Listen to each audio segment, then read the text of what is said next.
Hi everyone, it's Killshot from 99 Gaming. This is Preacher, episode number 8, Holes, Reaction, and Live Chat. So I want to thank all of you guys for being here. Hopefully you guys got the update on short notice.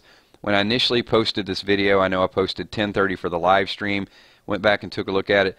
The problem is that it's my fault. But YouTube does not have drop downs for 15-minute increments. It's in 30-minute increments, so I always have to pick one and then go back and modify it. And I didn't go back and modify it. So I imagine a few people will be logging in maybe 15 minutes late. They'll catch a little bit and I guess go back and watch a little bit of playback. So thanks everybody. Appreciate you guys being here. This is our Preacher reaction video and a lot of good stuff tonight. Once again, developed the story a little bit further. I was expecting to see a little bit more of the Grail and no, I hope I'm saying it right, Urstar, something along those lines, the brand new villain that is out there. If you guys have not seen it yet, he doesn't make any appearance tonight. So this will contain reactions. I mean, if you're watching this, then we've already saw the TV show. There were some really, really neat call-outs tonight, and it left us with a little bit of a cliffhanger as too. So before we get started with all of that, I do want to say happy birthday to Kelly. Kel says smile. Actually, we got a couple Kellys here. So I saw Kelly Golanzinier log in, but the birthday girl is Kelly. So thank you for being here on your birthday and spending a little bit of time with us. And I see my mods are jumping in here. A few other people are getting in here as well too. So the way these reaction videos, I'm just going to go through a little bit of the episode and then you guys stop me. Feel free to comment. Just a couple things I do want to call out. Your chat could be included in this video, so whatever you type, you know, make sure it is relevant to the video and I'll probably call on you. So I'll see something like Tommy Sweet Ass Enforcer McCandless says, hey everyone, let's Genesis that like button. So if you get that, then you know that we're going to call on you. Also, a little bit later on, I'll do some of the announcements that we got going on. Just a lot of cool things going on with the channel as we get closer and closer to Walking Dead season. But we are definitely keeping ourselves occupied with a lot of other things.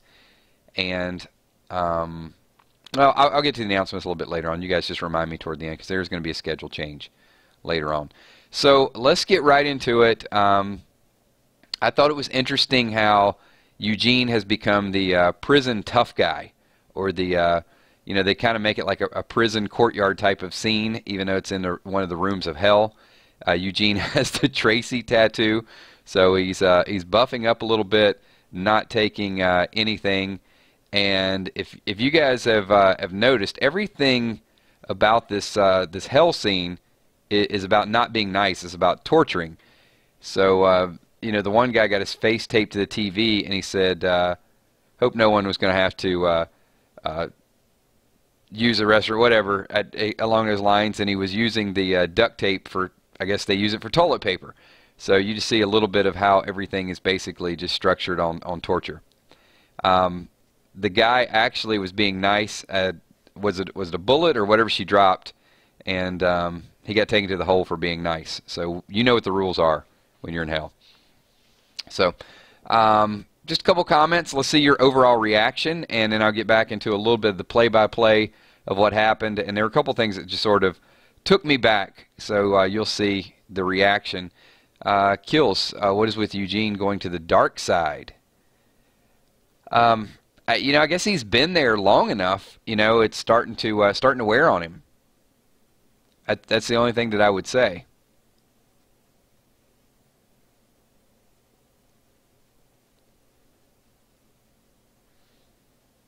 Yeah, Eugene was buff, wasn't he? He was pumping up a little bit, Steph. Good point. Emmy says, all Eugenes are going bad. One Eugene is going to be going good very soon once again, so stay tuned for that.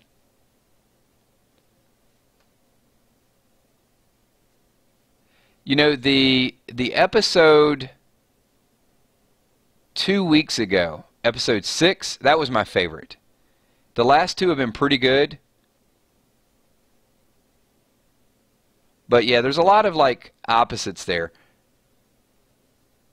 And we did get to see, interesting, so we do get the age of Cassidy's son, because we know it's 1946 when he was born. So, you know, that puts him, he's elderly. And then right after we see a little bit of that touching scene, we go back and Cassidy has invested in a French translator. Actually, before the French translator, he was looking over his newborn son, and he said, "I'm going to be the best dad you've ever seen," and takes a shot of his liquor, and then he gets the French translator. Wants to be able to communicate with his son a little bit. So you can definitely see it's weighing on his mind whether or not he wants to give him eternal life.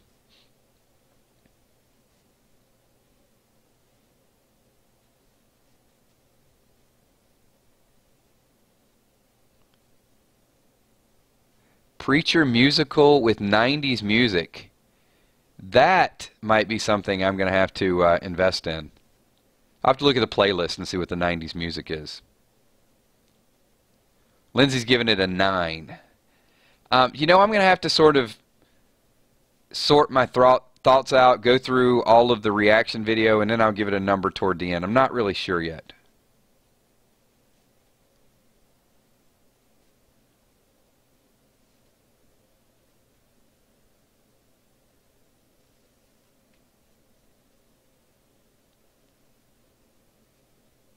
I think the thing Cassidy was talking into was a translator, and then I think his father was using a phone. Weren't they using something different? Like he was talking into something?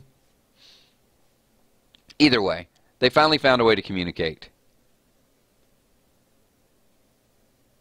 So because that was a little bit later on. So we do know that Tulip wants to go out. It's late at night. She wants to go to the Hurt Locker again, and you can see Cassidy is feeling a little bit, he's guilty, doesn't want to leave his son. I might have said his father a little bit ago. I'm confused. Denis is his son. I keep thinking, I think I inadvertently a little bit ago said his father, just because he's older. But, yes, but he needs to watch over his older son. And Cassidy does mention, well, how about Jesse and Tulip? Very kind of sarcastic, like he's got his God thing to do. So knowing that her and Jesse, you can definitely see there's a rift there.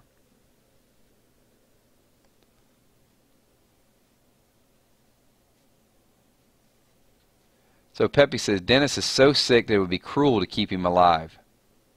Well, I think a lot of that will go away, though. I mean, the vampire's bodies kind of heal pretty easily, so if he bites him, who knows, maybe you think he'll reverse age? I guess that'd be the question. Let me ask this to the group, because there is going to be that dilemma of whether he does bite him. I don't think he's going to. Honestly, I think they're building it up, they're hyping it up, and he's going to change his mind. So if Cassidy bites his son Denis, do you think that Denis will reverse age? Let me know what you guys think.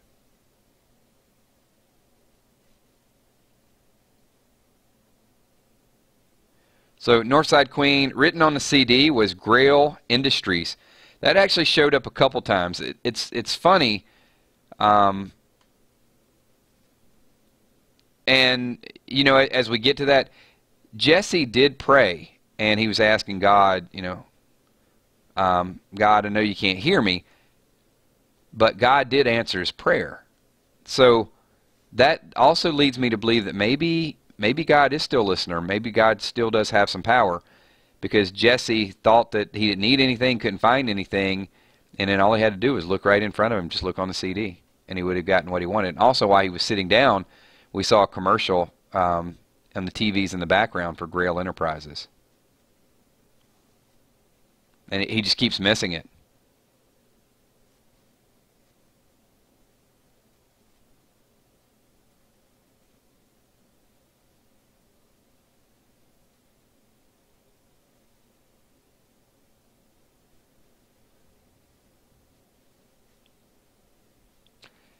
Yeah, I mean, I'm not. I'm a little off on my vampire protocol. But it would be cool if he bit him and he, like, well, one, I think he'll get healthy. I mean, I don't think there's a lot of there's not a lot of sick vampires, are there? So I don't think he'll be forever a sick old man. Maybe he'll stay old, but I think he'll heal himself.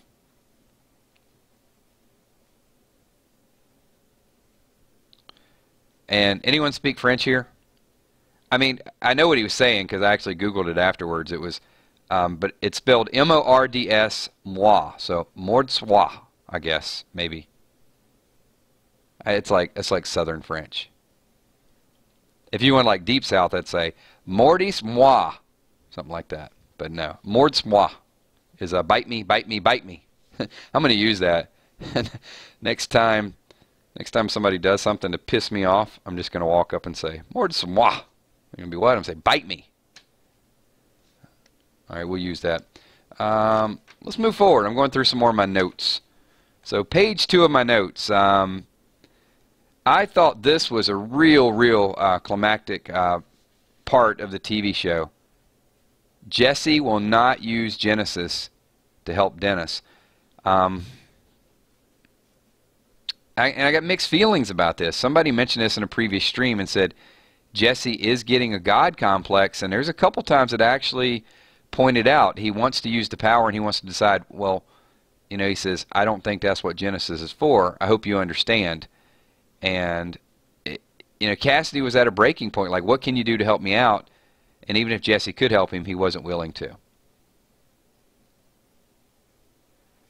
Northside Queen, it was Grail Industries was written on the CD.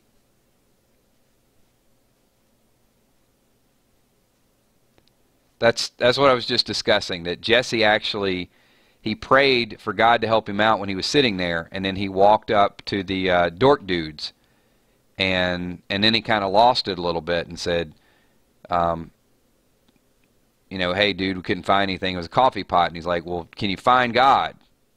And then he said, hey, you forgot your CD, and they went to destroy it, and it was Grail Industries. So all he had to do was just look down at it, and he left it behind.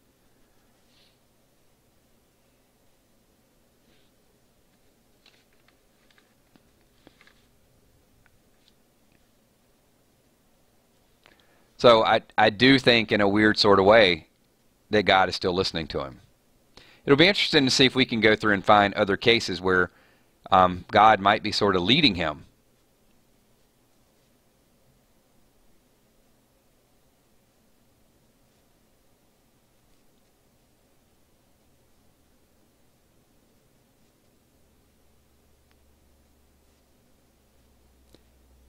So what about, so Tulip goes out all night, comes back, they meet in the hallway, like a chance encounter. Jesse's on his way out, Tulip's on her way in. And, you know, and this is where the part we were just discussing with Northside Queen. But I thought it was a little bit selfish, I guess. You know, all this time, Jesse has been wanting Tulip to go along. Then she offers, and when she offers, we really find out that she just wants a new refrigerator. So not really there for Jesse at all. So I think you can see maybe she's just that whole thing being touched by the Saint of Killers is still kind of weighing on her a little bit. And this is, we kind of got ahead of ourselves a little bit. So Jesse obviously is going there. He wants to see the serial numbers. The serial numbers have been scrubbed off while Tulip is buying the fridge. And then of course they, as we talked about, it has Grail Industries on it. So they skip scenes several times. We did see everyone volunteer. That you know, when kind of the prison guard or the Hell's Guard came in and said, who doesn't belong here? And it was kind of real quiet. Everybody was looking around, and all of a sudden everybody's like, I don't belong here, and get me out of this place. Eugene having the conversation with Hitler shooting a flat basketball. So he really gets tricked and confesses on camera as well. And then he ends up in the hole. We're going to talk about that. That was very interesting the way that changed as well. All right, so I'm going to hold up just a second, read a couple of your comments. Yep, James Gallegos. Yeah, he was sitting there, and in the background there was like a commercial on TV. So really, Jesse's getting all the hints but he just is not able to piece it together.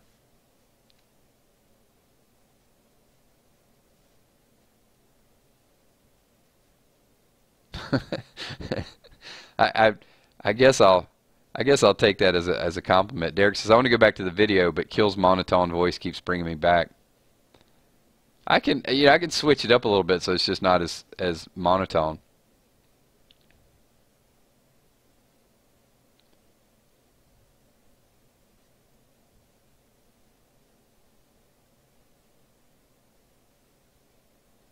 Lindsay Luke says, interesting that Eugene didn't step up and say he didn't belong. He was about to.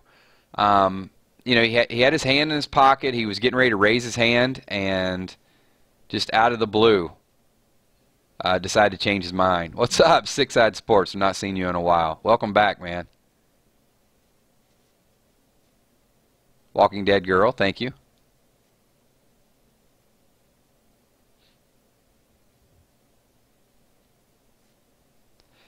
You know, hey, if we do these late night reaction videos, and I've been requested not to rap, so one thing I could do, if you guys want, I'll do like one of those hypnotic videos and just you know, I'll just talk to you guys until you fall asleep. You've had a long day. Just stare at the screen, relax. You're feeling tired. You feel your whole body relaxing like you're walking downstairs into a pool of water. Something like that, I don't know. You ever watch one of those hypnotic videos? They're pretty cool, actually. You can just fall asleep at the computer. All right, we got a little sidetracked. That's what happens when I read your comments. I get sidetracked. All right, reeling it in, Kills. Let's get back to Preacher. So, a real kind of a moral question. You know, once we got through a little bit of the dork dudes, I thought we got the refrigerator installed, and Tulip still sees the gunshot there, and of course she's gonna get some plaster, start fixing things. But before all that happens, Cassidy and Tulip have the conversation, and this is where he's starting to decide, and he opens up a little bit of what life is like, you know, like. I guess Smashing Pumpkins, right? The world is a vampire. So you get a little bit of that. There you go. That's all the singing I'm gonna do. Oh, I guess I owe somebody like a birthday lyric. Cassidy talks about how tough it is having eternal life, and while Tulip is sort of preoccupied with the refrigerator, it's like, yeah, you know, Cassidy says, would you take the opportunity? And she says, well, yeah, that'd be cool. And I think that's the first thing people think. You don't think long-term consequences. And as he started talking about, I really miss the beach. You know, it's the little things that I miss. And I grow old, or I don't grow old, but other people grow old, and you keep losing these people. So it's almost like I thought Cassidy was thinking, you know what? This would be a real way to get back at Jesse, wouldn't it? Because at some point, Jesse might have the Genesis, but Jesse could die. But me and Tulip, if Cassidy bites Tulip, and he gets what he wants.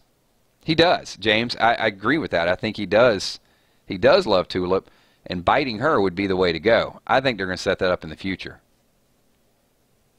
And what is Mr. Custer going to do about that?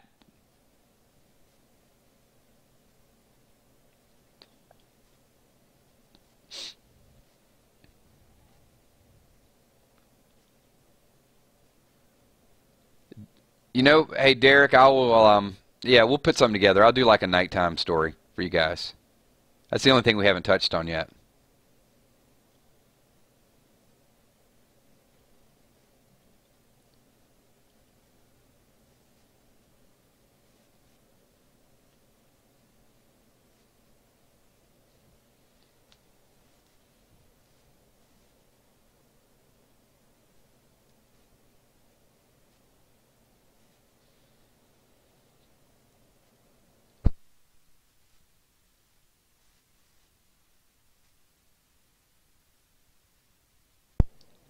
Lynn, you can't be a vampire. That'd be a good random things topic, though, wouldn't it? Lindsay, Cassidy bites Tulip, turning her, and then yeah, that's what I'm saying. What's up, Madison? Thanks for popping in. Sleepy time with kills. Yeah, that people might get the wrong idea with that one.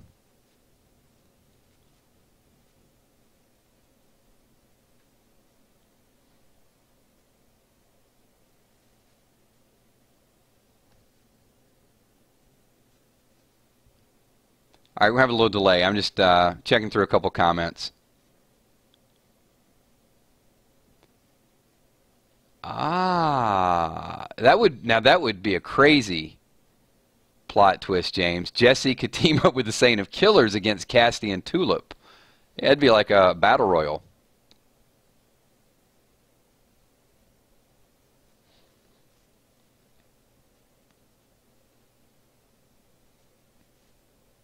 All right, you guys are giving me too many ideas.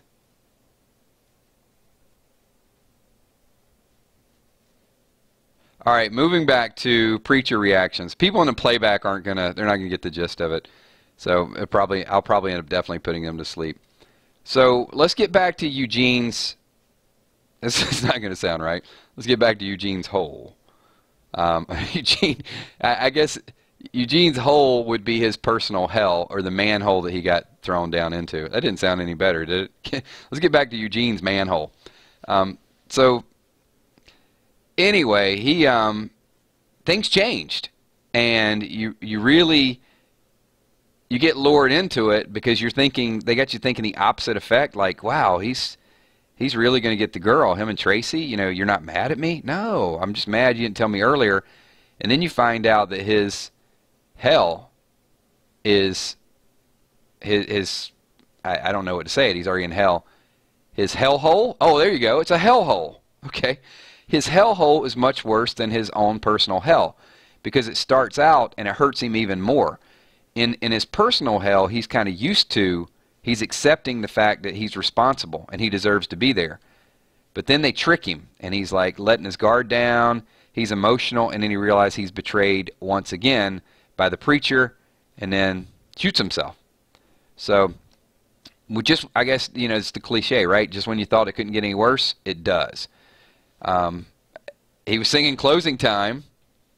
Thought that was a nice little tune he had working.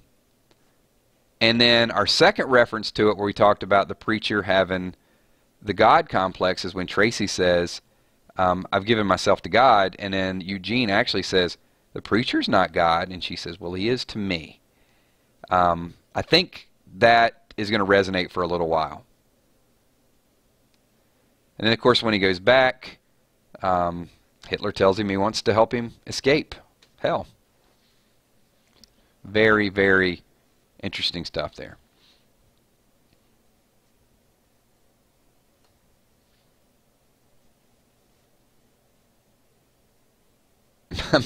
I'm like, it's going to be hashtag now. Peppy says, do you think the Saint of Killers will come back? Yes, I do. He's not dead. He's just locked up.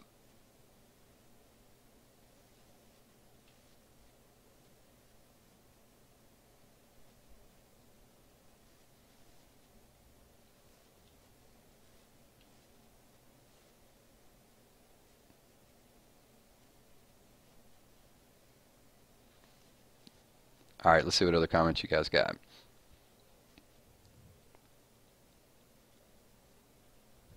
Hey, that works. Derek's like, I don't even watch Preacher. I'm just here to hang out.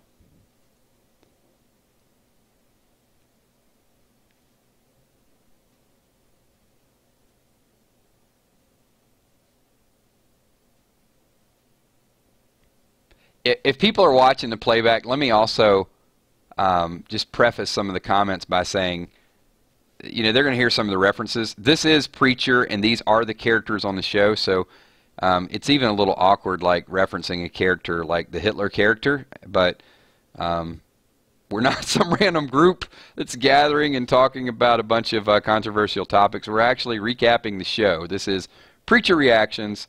Yeah, go watch the show. All right, that's all I can say, I guess. Now let's get back to it.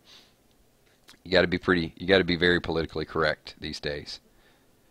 So, moving toward the end of the episode, and then I'll open it up for some of your comments as well, and we'll just hang out for a minute, is So Tulip, in her quest to fix everything, to fix all the bullet holes, she actually goes down to room 19, which is locked, and that is where the guy and the girl find out the girl's name is Jenny. Jenny, Jenny, who can I turn to? You guys knew you were going to get that when you saw her name was Jenny.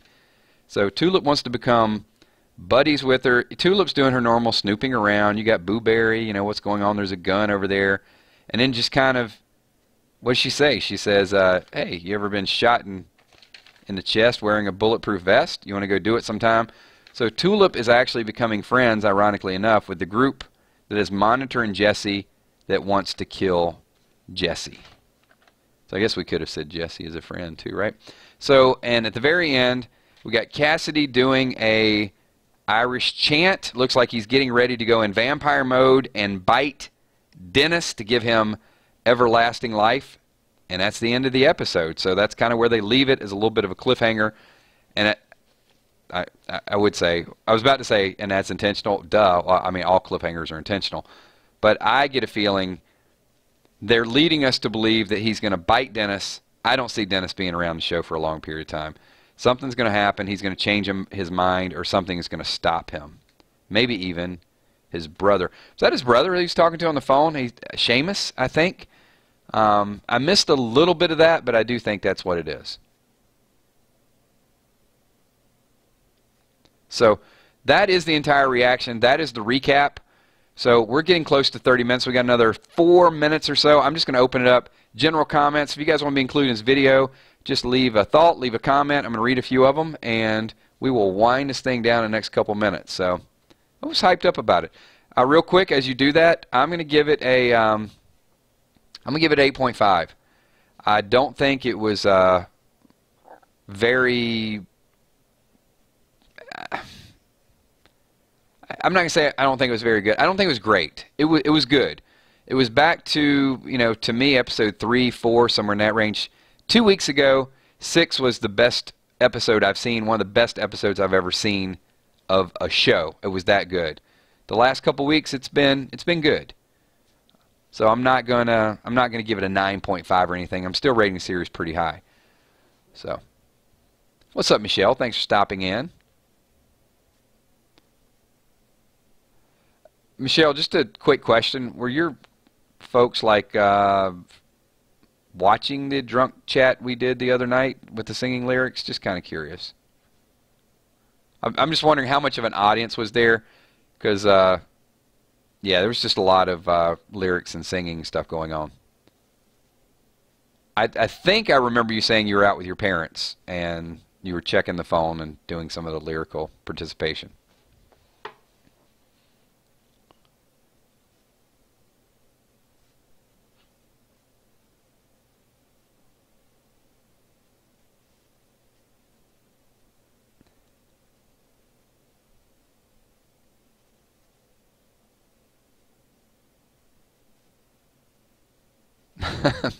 And now, see, now I'm embarrassed.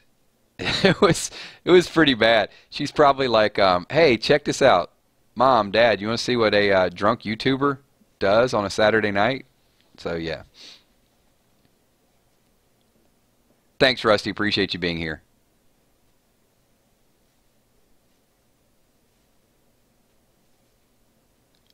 Isn't that a song? Here, trivia question. Okay, it was your cousins. All right, not bad. If you guys, somebody said Touched by an Angel. If you guys can tell me the group that sang that song. I was touched by an angel, you make me feel so good. It wasn't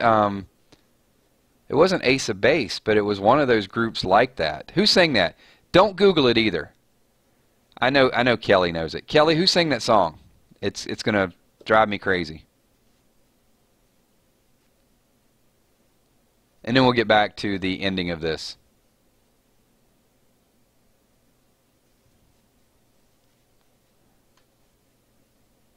Somebody's going to Google it.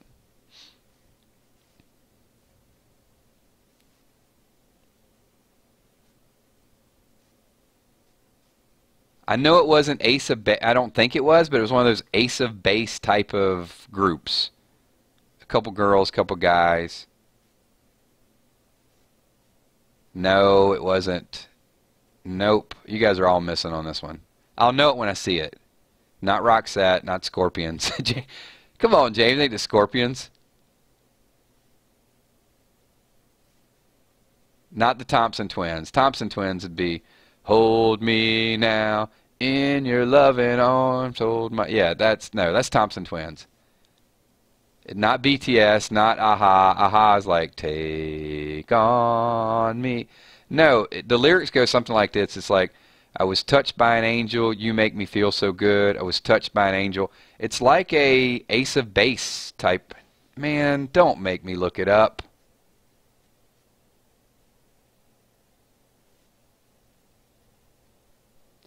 A Mariah Carey impersonation?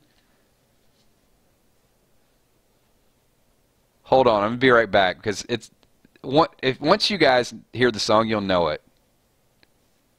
This is not preacher chat. We're moving this into lyrical chat again.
Can't even find it now. You know what? It must be like a really, really old song. Or maybe I'm making it up. I will have it for you guys by tomorrow night. This, I promise you. I'm going to have to do like some really, really deep diving here, 'cause Google's not even finding it. Because it's just a small part of a song. Alright, anyway. Nope, not the Bangles, not the Go-Go's. I can tell you like all those. It was like a, not a one-hit wonder. I think they had 2 songs. I tell you what, once I find it, I'll send it out on like Kick. So you guys, it was probably like a B-side of one of those Ace of Base type of groups.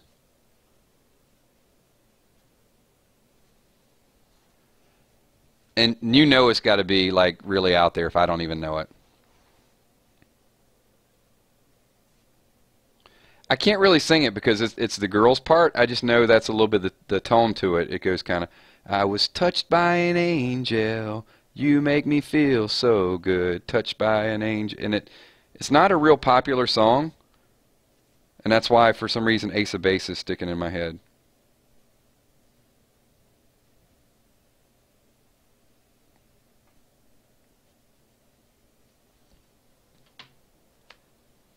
Highly suspect. It is suspect. Well, I mean, I can probably look it up, but I'm gonna end up putting you guys like on hold for a couple of minutes, and we're in a live stream, so everybody's gonna be like, "Where's the video? Why is nobody talking?" Yeah, that's the woman part, Kelly. Yeah, we are doing. No, there's a lot of songs that come up with a little bit of that in the lyrics, so it's buried like way down there. No, I saw Lloyd. It's not Lloyd. It's a group that you would recognize. All right. You know what? If you guys are watching a playback on this, I'm gonna just put you on hold for a second.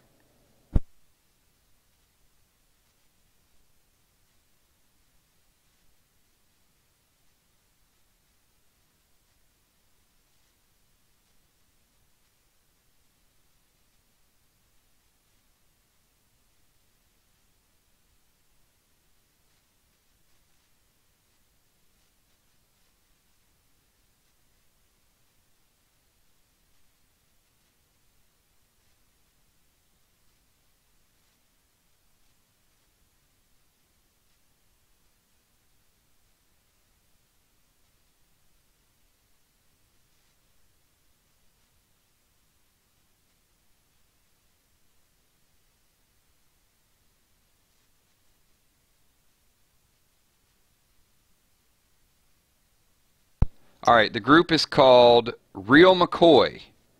So I know you've heard of this group, and the song is called Sleeping with an Angel.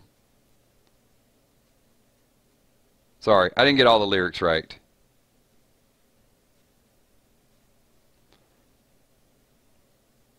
So it's, yeah, sorry, it wasn't Touched by an Angel. So I'm sleeping with an angel. She makes me feel so good. Sleeping with an angel.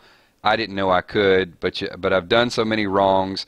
Sung too many songs to be sleeping with an angel, sleeping with an angel. So yeah, I was close, right? Check it out. It's it's one of those kind of 90 Asa Bassy type groups. So check it out. Real McCoy. That's the name of the group. That's not their big song. I'll have to go back and see what their big song. They had one hit, I think, and then that was like a minor hit. Right? Okay, now you're like, oh, okay, yeah, Real McCoy. Okay, anyway, see, I got a thumbs down while I was looking for Real McCoy. Are you kidding me? Who gave me a freaking thumbs down when I took a break to find a song that the audience was curious about? Oh, brother. See, this is what I go through. Lindsay, check them out. All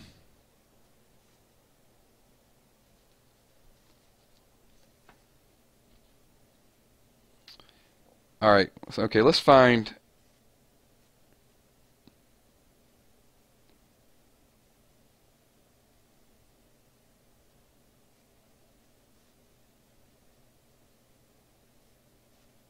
Real McCoy songs.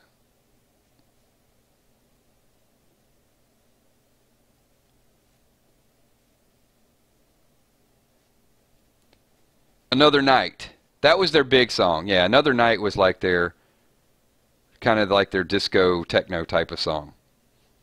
And Runaway. Yep, there you go. Kel's got it.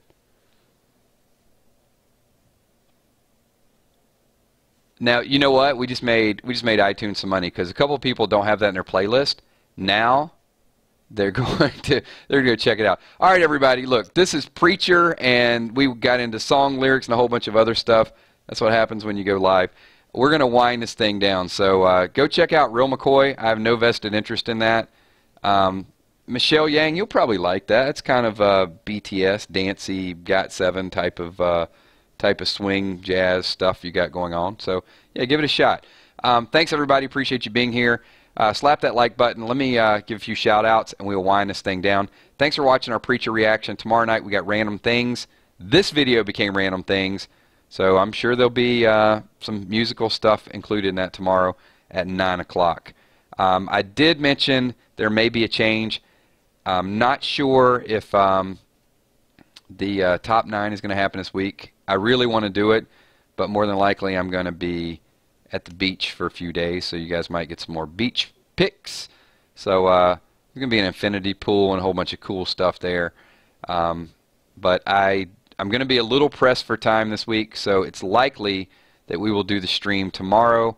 We'll put something together on Wednesday, and then we will table the top 9 until the following Thursday, since I'm going to take a little extended stay. So, but you guys can kick me. I'll send you some tequila pictures and a whole bunch of other stuff. So we'll talk about that tomorrow. Thanks, everybody. Let's get this thing going. Thanks for being here. Happy birthday to you, Kel. It's not my job on your birthday anymore. It's not my job. There you go. Little Bloodhound Gang for you. So thanks, Steph Richardson. Appreciate that. And who else we got here? Lynn. Thank you, Lynn the Zombie Fox. Appreciate you being here. Top 9 beach songs. I like it.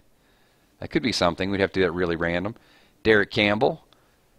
Double L. Jeff Morrow. What's up? Jeff's like, dang, it's over. I just got here. Thank you so much, James Gallegos. Appreciate you being here. Dark Angel.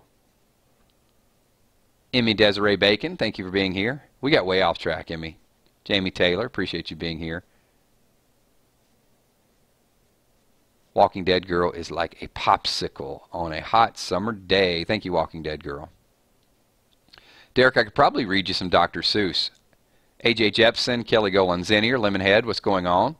I'm just going to do those as we go. I mean, I could probably go monotone Dr. Seuss, and we could kind of make it like a bedtime thing. I mean, who doesn't love that? You guys all wish Kel says smile, a happy birthday too. That would just be awesome. Her birthday's winding down. There's only like an hour left. What's up, Tommy, sweet ass enforcer? Canless. And also, little Tommy.